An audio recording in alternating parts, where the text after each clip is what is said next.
Welcome back to some new petty revenge stories, where people get small victories over those that wronged them. I hope you had a great day. The first story is called Annoying Manager. When I was 18, I worked in a fairly nice restaurant in a hotel. One of my managers was annoying. He was constantly nitpicking and just an obnoxious person overall. He had a habit of posting little signs in the kitchen or the side workstation, would remind us of what we needed to be doing. Unfortunately, he couldn't spell, and his notes were occasionally grammatically incorrect. I recall seeing one sign in the kitchen reminding the kitchen staff about the grease. I was 18 and found his signs both appalling and funny. Then he sent me off. I don't remember what it was he did or said, but I remember my anger. So I brought in my red pen and proceeded to correct all of the spelling and grammatical errors on his stupid signs. I gave him a D-.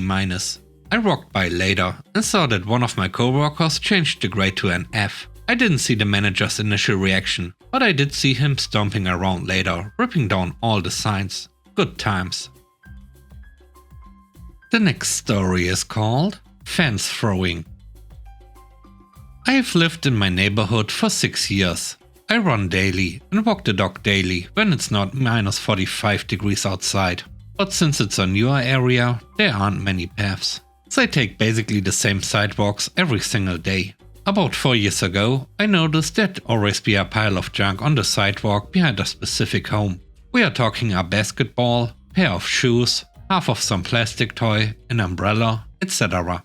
Really random groupings of everyday things, always on the sidewalk, always behind this house. I have a short dog, and also I am aware enough of the world that I know the stuff can affect others trying to navigate around it.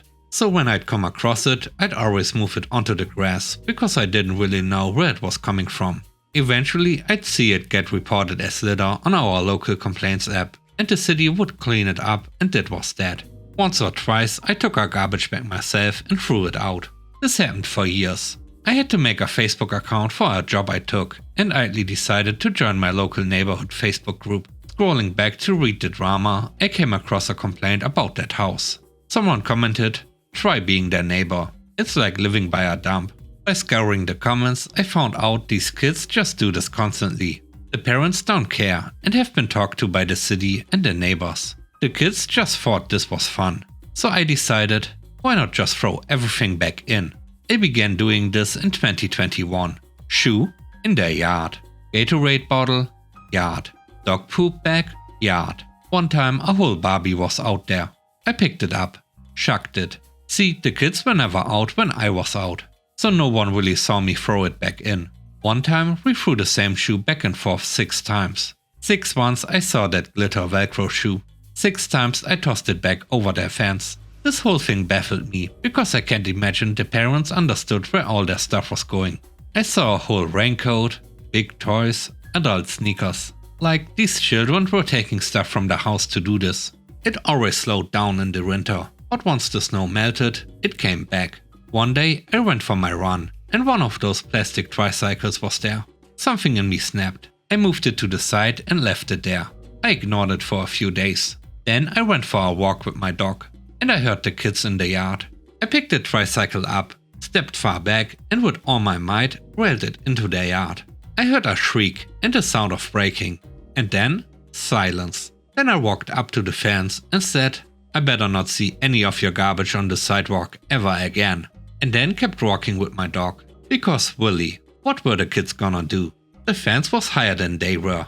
It was not gated, nor close to our walking path. So if they wanted to see me, they'd have to go down 6 houses to come out to the path I was on. Their parents clearly didn't care. This was fall 2022. I'm happy to report I haven't seen a single piece of garbage behind their house since. And yes, they still live there.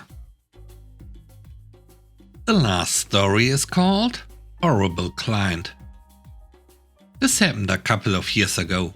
I work for a transit company, and one of the services that we provide is a ride service to and from work. It's relatively cheap, $3 one way, and a lot of our clients love it cause it's the only way they can go to and from work.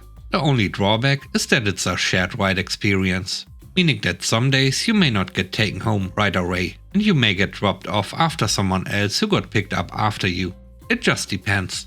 When I first started doing it, 7 years ago, one of my first pickups was a middle-aged lady who was a janitor at a high school in the area. She was pushy and insisted on sitting up front, despite me telling her that my work bag was supposed to stay up front with me. She huffed and puffed and I eventually moved my bag to the trunk.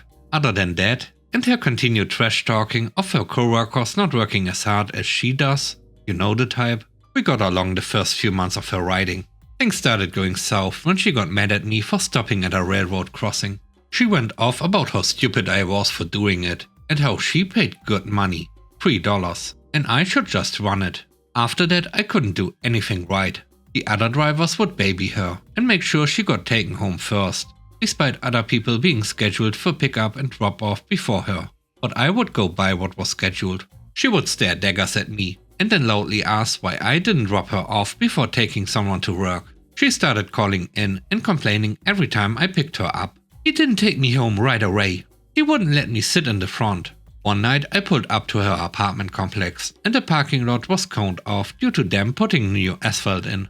I parked at the curb and she told me to, "Hold on, I'll hop out and move the cones and then you can drive in." I told her that I was doing no such thing. She started yelling at me, then refused to exit my vehicle and called my dispatcher. She told them that I refused to drop her off at her apartment and was making her walk from 2 streets away. I got on my radio, explained the situation, all while listening to her tell them that I was being mean to her and I was evil. Dispatcher sided with me and the lady called in and complained about me the next day. I wasn't the only driver that experienced her abuse though. She had a screaming match with another driver who showed up a few minutes early and called her, asking if she was ready. They had an all-out 20-minute screaming match, but the driver refused to take her and she refused to exit the vehicle. She won, but every other driver thought she was the sweetest and couldn't understand where I was coming from. They thought I was crazy and had to be doing something to upset her. At one point, she accused me of trying to hurt her by moving the vehicle as she was exiting. Eventually, the dispatchers would not put her on my tablet because every time there was an incident.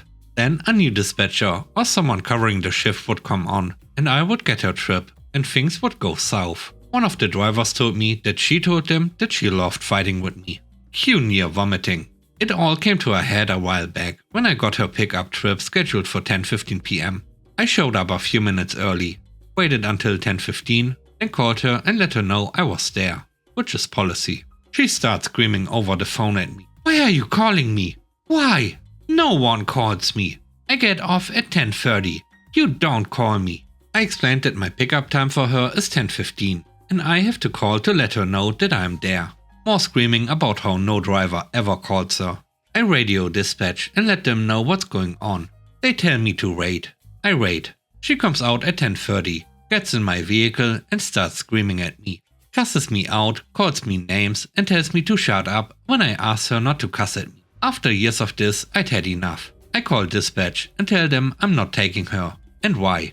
She hears this, calls them up and acts normal and accuses me of being crazy and that I tried to hurt her. Dispatcher tells me that I have to take her. I refuse. He doesn't budge. I call the main supervisor and woke him up. He says he'll be there in a few minutes. 30 minutes later, he shows up, talks with her and she accuses me of all kinds of stuff, trying to get him to fire me. He ended up taking her home personally. The issue is never brought up again by my supervisor and she continues to ride with other drivers. Here's where the petty revenge comes in. Several months later, on a cold night, I come in from my shift about 30 minutes early. They signed me out at 12 a.m. and I go get another vehicle ready for my next shift at 2 a.m.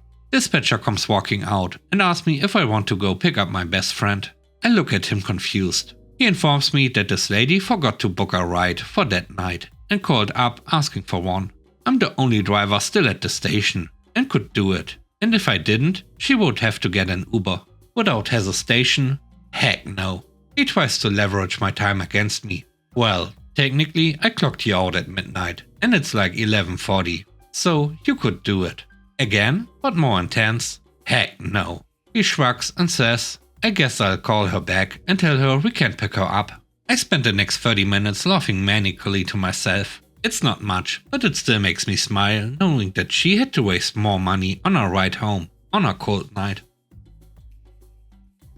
Thanks for watching the video. I hope you enjoyed it. If you did, please don't forget to leave a like, comment and subscribe. And if you have time, watch another one of my videos. And now, I hope you have a great day. See you soon. Bye bye.